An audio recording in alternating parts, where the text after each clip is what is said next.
সারাদিন কি করলাম সব থাকছে আমার আজকের ভিডিওতে। তো শুরু করা যাক আমার আজকের ভিডিও।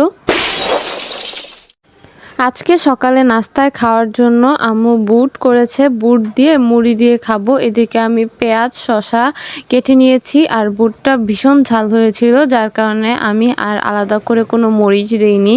এদিকে আমি শসা পেঁয়াজ আর বুটটা মিক্স করে এখানে মুড়ি দিয়ে নিচ্ছিলাম। আমার বুট মুড়িটা ভীষণ পছন্দ, মানে আমার অনেক পছন্দ। আগে যখন ডায়েট করতাম না তখন আমি এটা অনেক খেতাম, বাট এখন তেমন একটা খাওয়া হয় না। রোজার মধ্যেও খুবই অল্প খেয়েছি, বাট মাঝে মধ্যে যখন বানানো হয় তখন আমি বুট আর মুড়িটা সকালের নাস্তা হিসেবে খাই। আমার কাছে বুট মুড়িটা ভালো লাগে, আর ভাতের থেকে আমার মুড়িটা সবসময় একটু বেশিই পছন্দ। আমার কাছে মুড়িটা অনেক ভালো লাগে। দেন দেখলাম এদিকে আম্মু দুপুরের রান্নার আয়োজন করে নিচ্ছে। এদিকে মাছ ভেজে নিয়েছে, আর বেগুন আর আলু কেটে নিয়েছে, আর এখানে শাক কেটে নিয়েছে। এগুলা চিংড়ি মাছ দিয়ে ঝোল রান্না করবে। এখানে লাউ শাক কেটে নিয়েছিল, আর এখানে ছিল চিংড়ি মাছ। এগুলা সব আজকে দুপুরে রান্না করবে। আর এখানে মাছটা কিন্তু আমি ভেজে একটা প্লেটে ভিডিও করার জন্য সুন্দর করে সাজিয়ে নিয়েছি। আর এটা ছিল পাঙ্গাস মাছ, যেটা আমার অনেক পছন্দ। আর এদিকে আমি মেহেদি পাতা বের করছিলাম। মেহেদি পাতা এটা 3-4 দিন আগের, যার কারণে একটু না লাল লাল হয়ে গিয়েছে। যাই হোক, এটা এখন সুন্দর করে ধুয়ে আমি বেটে নিব। আমার এখানে বাটা শেষ, এটা আমি মাথায় দিব। আর বাটতে গিয়ে আমার এদিকে হাত লাল হয়ে গিয়েছে।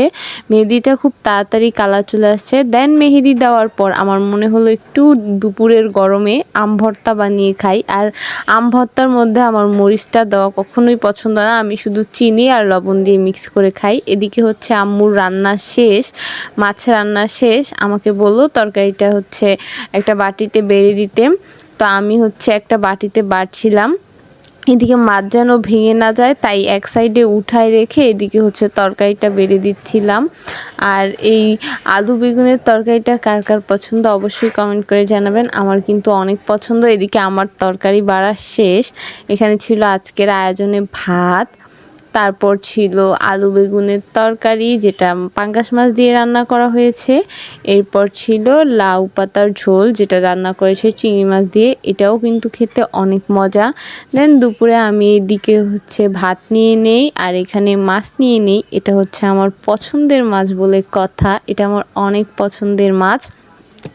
মানে সব মাছের থেকে আমার পাঙ্গাস মাছটা একটু বেশি ভালো লাগে।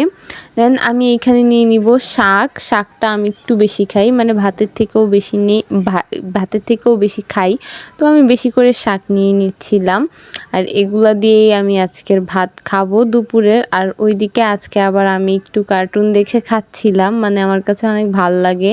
দেন আমি এদিকে লাউ শাক দিয়ে খাচ্ছিলাম। আর আলু বেগুনের তরকারিটা আমি নিব না, কারণ আলু তো আমি ডায়েটের জন্য খাই না। ওইটার মধ্যে অনেক তেল ইউজ করা হয়েছে, যার কারণে ওইটা আমি একদমই খেতে পারবো না। এখানে আমি শাক দিয়ে ভাত খেয়ে নিচ্ছিলাম, আর মাছ দিয়ে খাচ্ছিলাম। এর মধ্যে আবার ডালের থেকে আমি একটু আম নিয়ে নিচ্ছিলাম। টক লাগবে, ভালোই লাগবে ডাল দিয়ে আম দিয়ে খেতে। এটা আগের দিনের আমের ডালটা রয়ে গিয়েছিল, আর ডালের মধ্যে এভাবে আম দিলে না খেতে আমার কাছে অনেক ভাল লাগে, একটু টক টক লাগে। সো আমি একটু আম নিয়ে নিচ্ছিলাম। বিকালে আবার এদিকে আমি একটা ভুট্টা এনেছিলাম। এগুলা আমাদের গাছের ভুট্টা। তো যখন আর কি ভুট্টার সময় হয় আমি দিনে 2-3টা করেও খাই। আমার কাছে এত ভাল লাগে ভুট্টা ভাজা। আর ভুট্টা ভাজার মধ্যে অনেকে মশলা ইউজ করে, আমি এটা এমনিই খাই। তো আমার আজকের ভিডিওর এই পর্যন্তই। আল্লাহ হাফেজ।